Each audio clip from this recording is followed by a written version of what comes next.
Hello everyone. जैसा कि आप लोगों को पता है कि हम करें अपनी एम्प्लॉयबिलिटी स्किल फर्स्ट ईयर के बहुत ही इंपॉर्टेंट क्वेश्चन। अगर आप किसी भी ट्रेड से हैं तो ये क्लास आपके लिए बहुत ही इंपॉर्टेंट है। जो एम्प्लॉयबिलिटी स्किल सब्जेक्ट है ये आपका हर एक ट्रेड में कॉमन है। तो आप चाहे कोपा ट्रेड से हो, चाहे इलेक्ट्रीशियन फर्स्ट ईयर में हो, चाहे फिटर फर्स्ट ईयर में हो, यानी कि अगर 2 साल की ट्रेड है और उसमें आप फर्स्ट ईयर में हैं तो ये क्वेश्चन आप लोगों के लिए बहुत इंपॉर्टेंट रहने वाले हैं।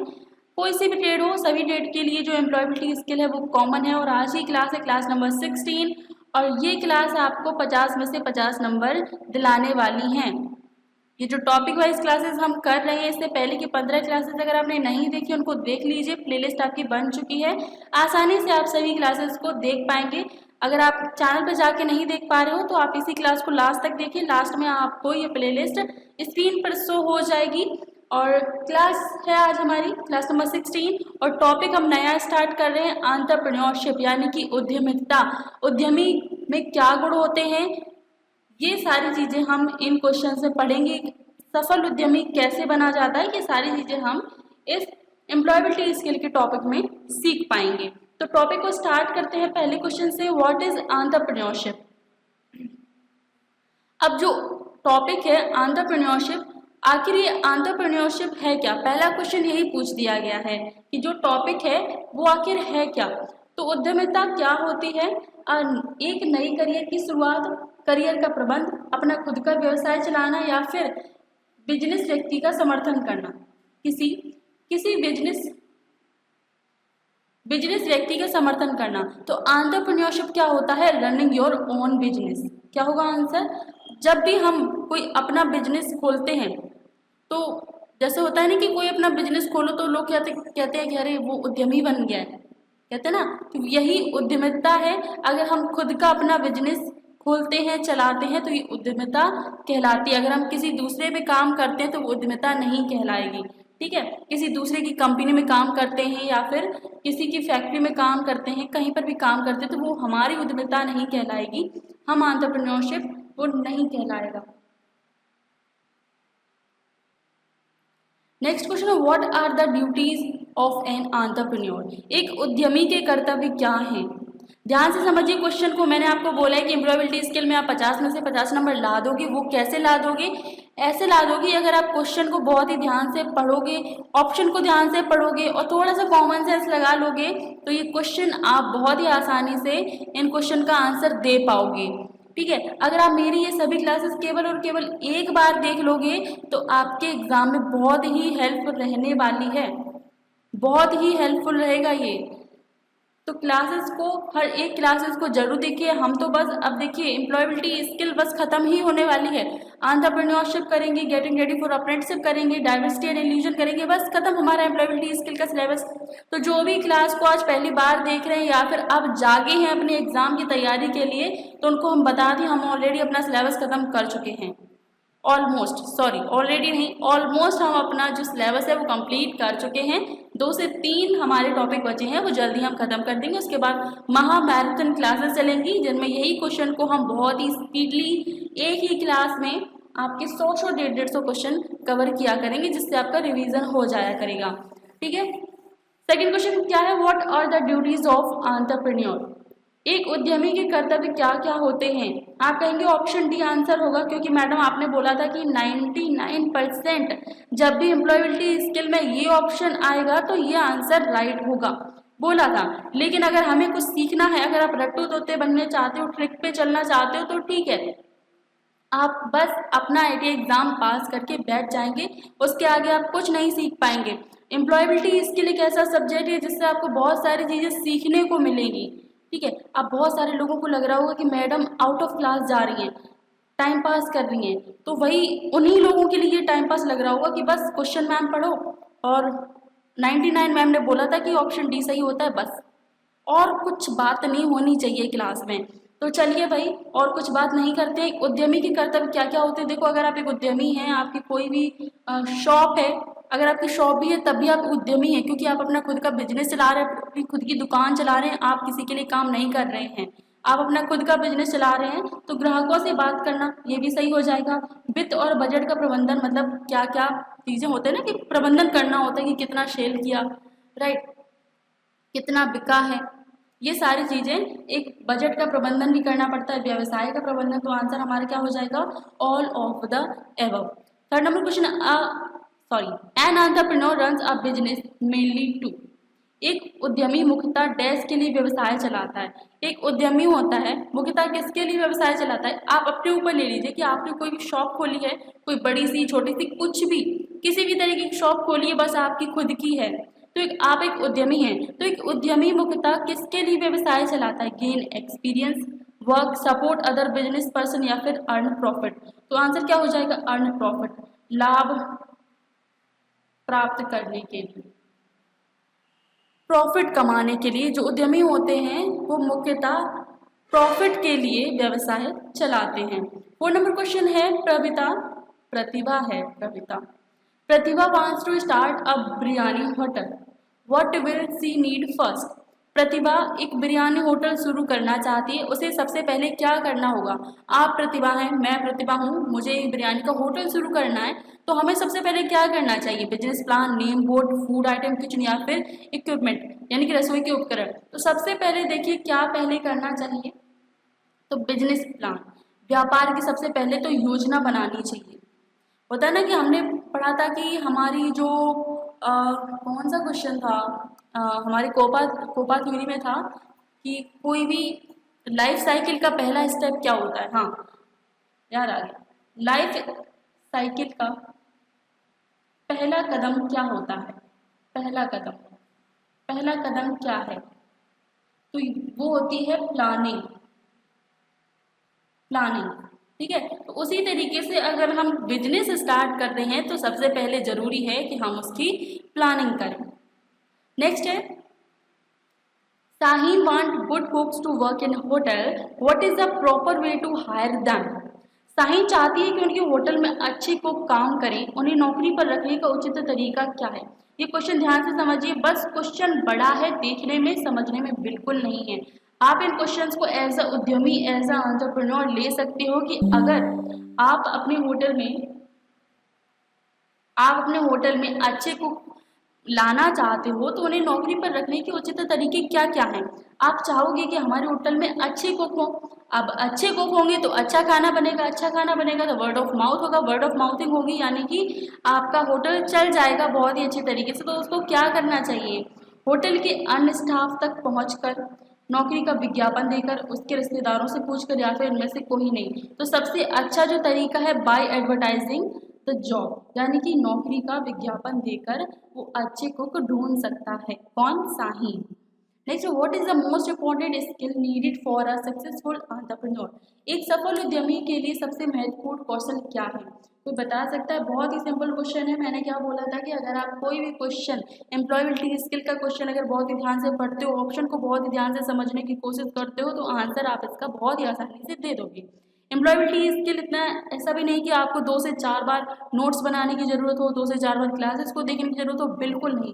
एक बार आप क्लासेस को देखें, एक बार मैराथन क्लास को देखेंगे, आपके 50 में से 50 नंबर जो है वो कंप्लीट हो जाएंगे, आप इतने नंबर ला लोगे, ठीक है। तो क्वेश्चन क्या है, what is the most important skill needed for a successful entrepreneurship. एक सफल उद्यमी के लिए सबसे महत्वपूर्ण कौशल कौन सा है, अर्निंग मनी, क्या केवल पैसा ही कमाना है, या फिर सर्विंग द सोसाइटी, समाज की सेवा करना, एक उद्यमशील मानसिकता रखना, या फिर बाजारों का विस्तार। तो एक सफल उद्यमी यानी कि हम एक सफल उद्यमी बनना चाहते हैं, हमारा एम है, हमारा गोल है कि हम एक बहुत बड़े बिजनेसमैन बने, तो उसके लिए हमारे पास एक माइंडसेट होना चाहिए एंटरप्रेन्योर, यानी कि एक उद्यमशील मानसिकता हमारे पास होनी चाहिए। केवल पैसा कमाना ही नहीं होता कि पैसा कमाओ और बड़े उद्यमी बन जाओ, हमारे पास वो मानसिकता भी होनी चाहिए, एक उद्यमशील मानसिकता हमारे पास होनी चाहिए। तो आंसर क्या हो जाएगा, ऑप्शन सी। नेक्स्ट है, an entrepreneur can help the society by. एक उद्यमी डैश द्वारा समाज की मदद कर सकता है। देखो मेरा पावर पॉइंट वापस आ गया है, उस जो पहले वाला था, मतलब कि हमने जब कोपा थ्योरी की क्लास की थी पिछली कल, तो उसमें बहुत सारा होता है ना कि मैं टाइप लिख नहीं पा रही थी, उससे पेन पैड अच्छे से काम नहीं कर रहा था। लेकिन ये जो पावर पॉइंट है मेरा फिर से वापस आ गया, मैंने कि नया डाउनलोड हो गया है, तो उस वजह से अब ये पहले की तरह अच्छे से चल रहा है। क्वेश्चन क्या है, एक उद्यमी डैश द्वारा समाज की मदद कर सकता है। तो उद्यमी है वो नए अवसरों की तलाश कर समाज की मदद कर सकता है, या फिर उत्पाद का मार्केटिंग करके समाज की मदद कर सकता है, या फिर लोगों की टीम के साथ काम करे, या फिर नौकरी के अवसर प्रदान करे। तो आंसर क्या हो जाएगा, क्रिएटिंग जॉब अपॉर्चुनिटी।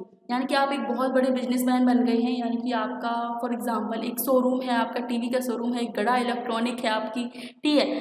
अब एक गड़ा इलेक्ट्रॉनिक जैसी आपकी एक दुकान है, अब आप क्या चाहोगे कि बहुत बड़ी दुकान है, ठीक है, बहुत बड़ी दुकान है, तो अब आप चाहोगे कि हम कुछ लोगों को नौकरी दें, ठीक है। अब आप उनको नौकरी पे रखोगे, आपकी भी दुकान अच्छे से चलेगी और उनको भी नौकरी मिलेगी, यानी कि उनको भी पैसा कमाने का मौका मिलेगा। तो आंसर क्या हो जाएगा, क्रिएटिंग जॉब अपॉर्चुनिटी, नौकरी के अवसर पैदा करें। नेक्स्ट है, qualities of a strong entrepreneur are, एक मजबूत उद्यमी के गुण हैं। एक मजबूत उद्यमी के गुण क्या क्या हो सकते हैं। अब आप कहेंगे ऑल ऑफ द अबव, बिल्कुल सही है, लेकिन ऑप्शन पढ़ो। हमने क्या कहा, एम्प्लॉयबिलिटी इतना मुश्किल सब्जेक्ट नहीं है जितना कि बोला जाता है। मैंने बोला है कि अगर आप क्वेश्चन को ध्यान से पढ़ेंगे, ऑप्शन को ध्यान से पढ़ेंगे, आंसर आप बता देंगे। तो एक मजबूत उद्यमी के गुण होते हैं असफलताओं से सीखना, बिल्कुल सही बात है, ग्राहकों के साथ संबंध बनाए रखना, कड़ी मेहनत करना, उपरोक्त सभी। तो एक सफल उद्यमी में, एक मजबूत उद्यमी में ये सारे गुण होने चाहिए, तभी वो एक बड़ा आदमी बन पाएगा, बड़ा बिजनेसमैन बन पाएगा, एक उद्यमी अच्छा मजबूत उद्यमी बन पाएगा। तो आंसर क्या हो जाएगा, all of the above. Next है, Pooja started a food court which gave food profit with many customers, 1 year later her customers reduced, what should Pooja do to solve this problem. Question बिल्कुल सिंपल है, बस देखने में बड़ा है, ध्यान से समझिए।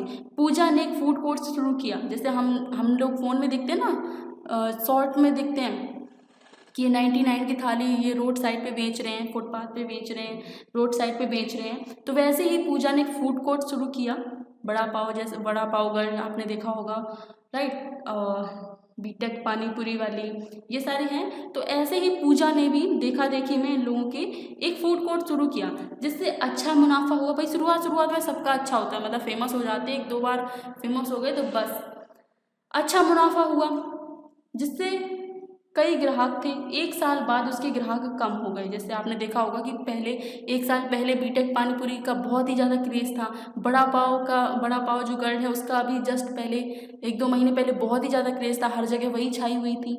लेकिन क्या हुआ, अब वो रील में भी नहीं आ रही, कहीं आ भी नहीं रही हैं दोनों, ठीक है। तो वैसे ही पूजा के साथ हुआ है, तो 1 साल बाद उसके ग्राहक कम हो गए हैं। इस समस्या के समाधान के लिए पूजा को क्या करना चाहिए, इस समस्या के समाधान के लिए पूजा को क्या करना चाहिए, आइए ऑप्शन पढ़ते हैं, आंसर हमें मिल जाएगा।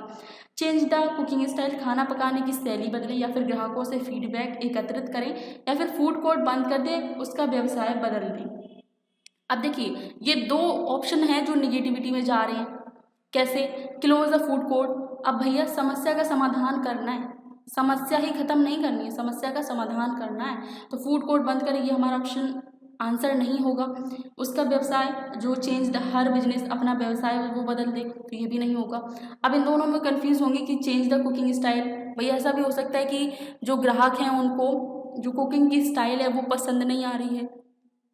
लेकिन अगर हम बी ऑप्शन पढ़ेंगे तो collect the feedback from the customer, Pooja क्या करे, पूजा ग्राहकों के पास जाए और उनसे पूछे कि आखिर कमी कहाँ है, राइट, कमी कहाँ पर है। जहाँ पर मैं स्टॉल लगाती हूँ, फूड कोर्ट लगाती हूँ, वहाँ इस प्लेस पर कमी है, या फिर मेरी सर्विंग में कमी है, या फिर मेरी जो होता है ना कि मसाले वगैरह मेरी जो रेसिपी है उसमें कमी है। तो फीडबैक ले सकती है पूजा, और उसी फीडबैक के आधार पर वो अपने आप को इंक्रीज़ करेगी, अपने फूड कोर्ट को जो खाना है उसको इंक्रीज़ करेगी, इससे उसका जो बिजनेस है वो बढ़ जाएगा।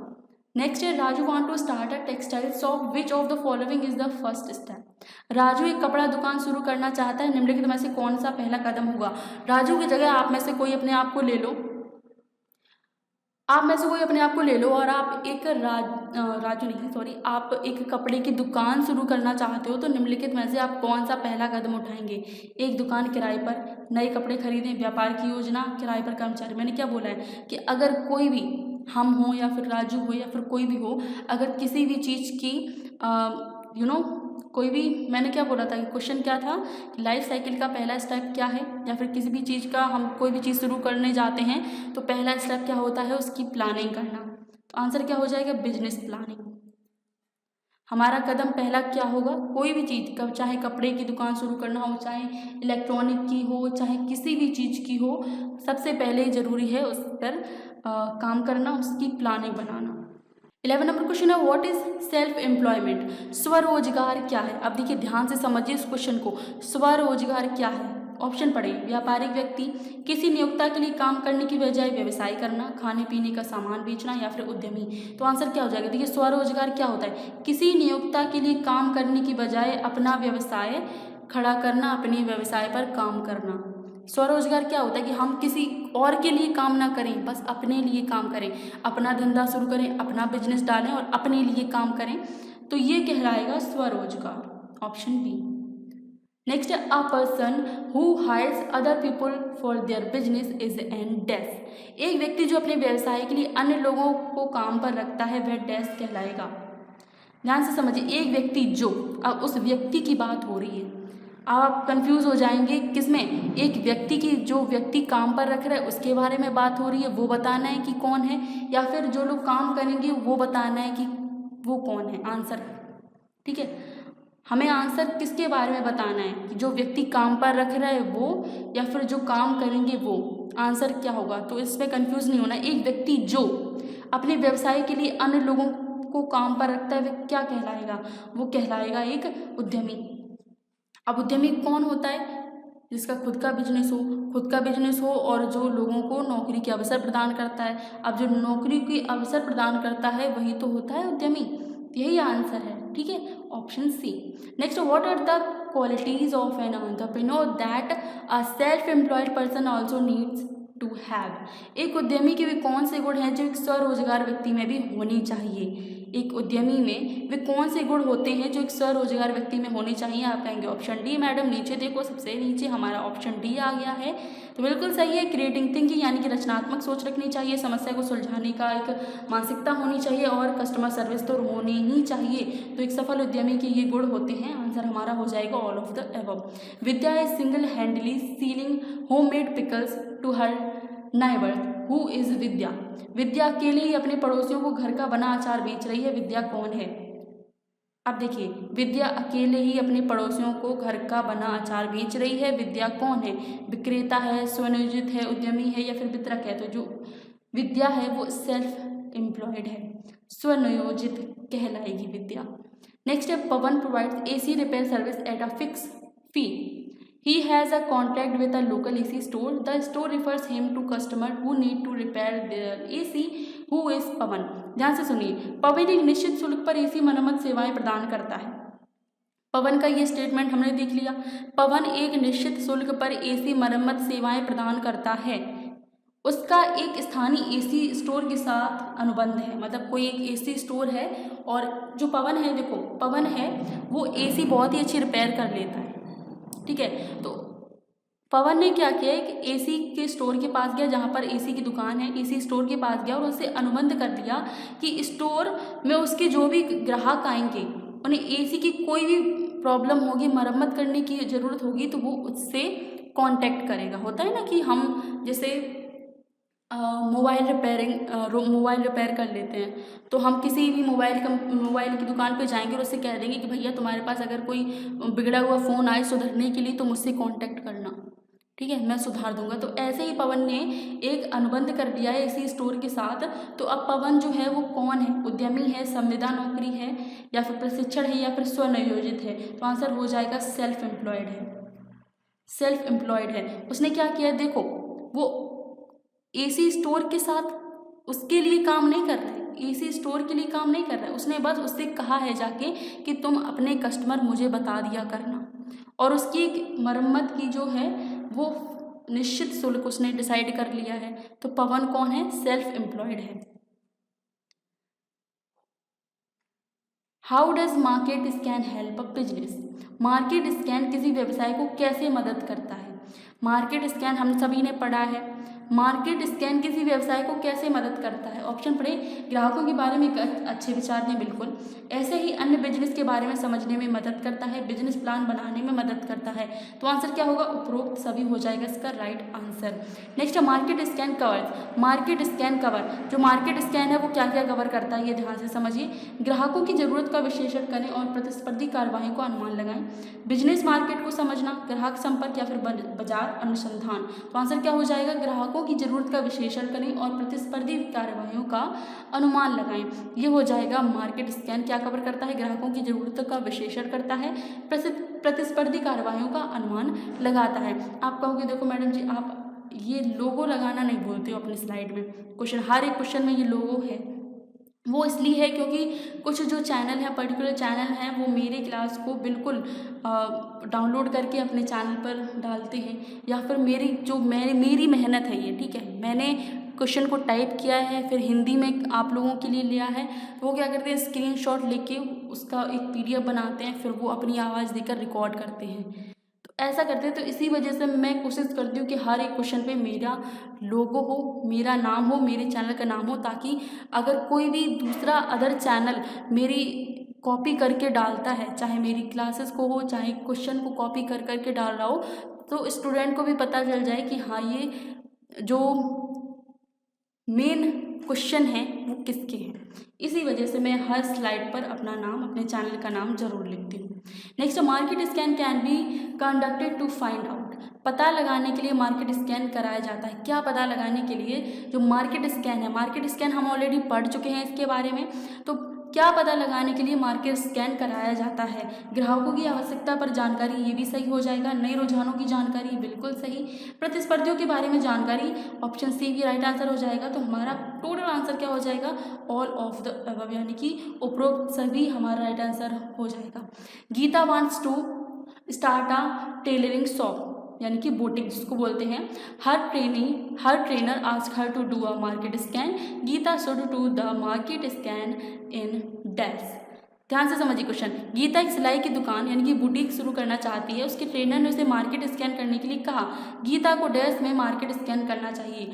गीता है, उसने गीता को क्या करना है? बुटीक की दुकान खोलनी है, और गीता ने कहीं पर भी देखो ट्रेनिंग ली होगी।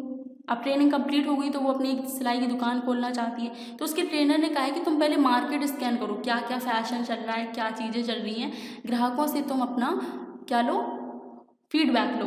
तो गीता को डैश में मार्केट स्कैन करना चाहिए। कहाँ पर? Bakery sector. अब बेकरी सेक्टर में क्यों करेगी भैया? वो तो बुटीक में है ना, बुटीक में है, सिलाई की में है, तो बुटीक। और ये बेकरी वाला नहीं होगा। ब्यूटी पार्लर ये भी नहीं होगा, एंड पैकिंग कंपनी ये भी नहीं होगा। टेलरिंग एंड टेक्सटाइल इंडस्ट्री, सिलाई और कपड़ा उद्योग में उसे मार्केट स्कैन करना चाहिए। Next, Lakshmi plans to start a beauty parlour.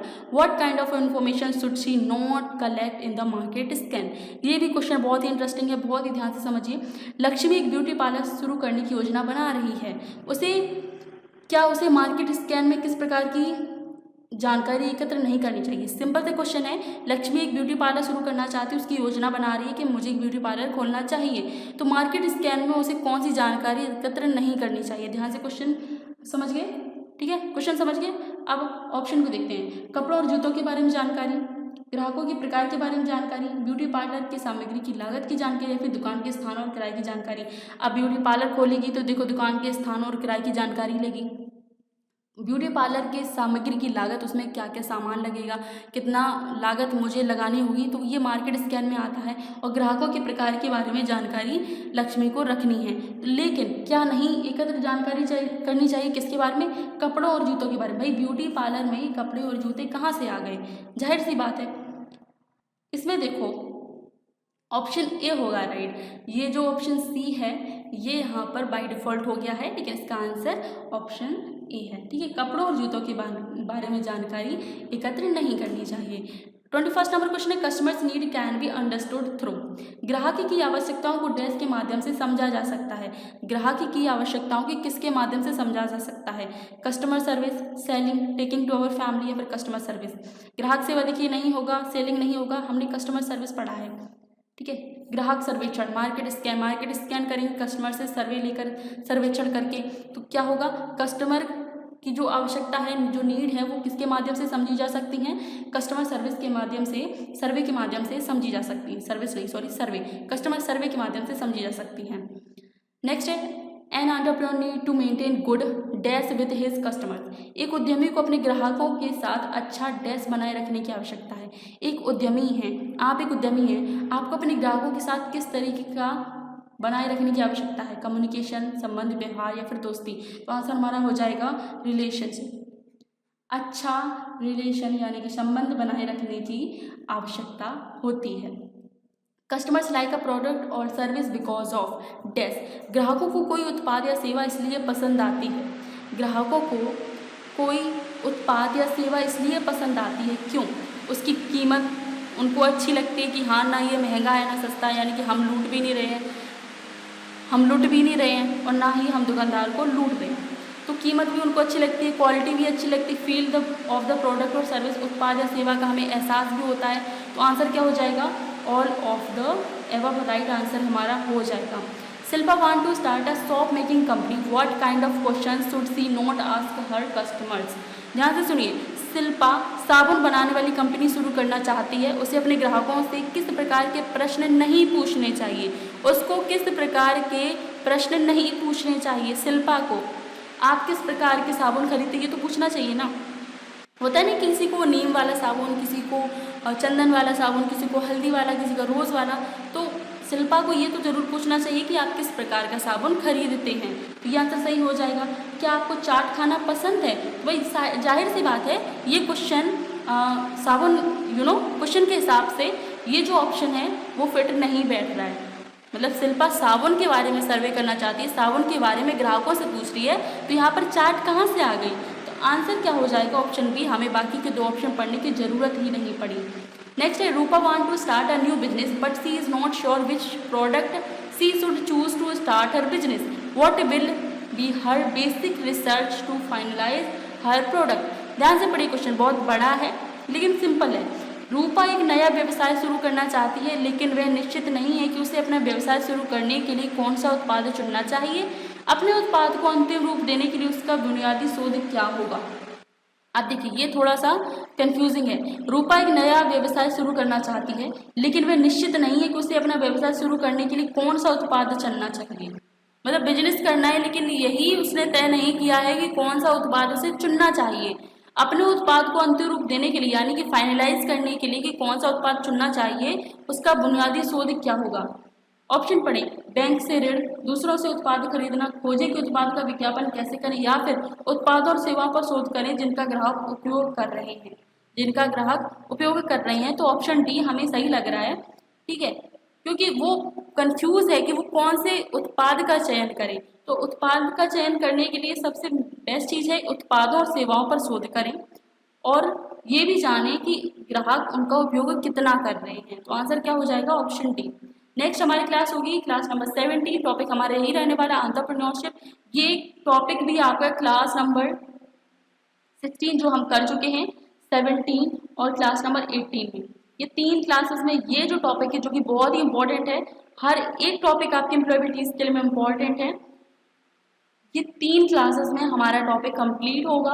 तो मिलते हैं आपको क्लास नंबर 17 में। इस वीक में हम ये टॉपिक कंप्लीट कर लेंगे। क्लास नंबर 16 आज की है, कल क्लास नंबर 17 करेंगे, परसों क्लास नंबर 18 करेंगे, उसके बाद मंडे में हम कोपा थ्योरी की क्लासेस करेंगे, पाइथन के या फिर क्लाउड कंप्यूटिंग के क्वेश्चन, ठीक है। जो भी रेडी हो जाएंगे उनकी मैं क्लासेस आपको प्रोवाइड कराऊंगी। शाम के 4 बजे हर एक क्लास होती है, टाइम का कोई भी हेरफेर नहीं है, टाइम उसी जो क्लासेस हैं वो उसी टाइम पर हैं, शाम के 4 बजे होती हैं। और आप मेरे व्हाट्सएप चैनल से जुड़ जाइए, लिंक आपको कमेंट में पिन की हुई मिल रही है, प्लेलिस्ट आपको स्क्रीन पर शो हो रही होगी एम्प्लॉयबिलिटी स्किल की भी और कोपा थ्योरी की भी। तो सारी क्लासेस आप देख लीजिएगा, एक भी क्लासेस को पेंडिंग में मत रखिए, क्योंकि एग्जाम है आपके बहुत ही नज़दीक।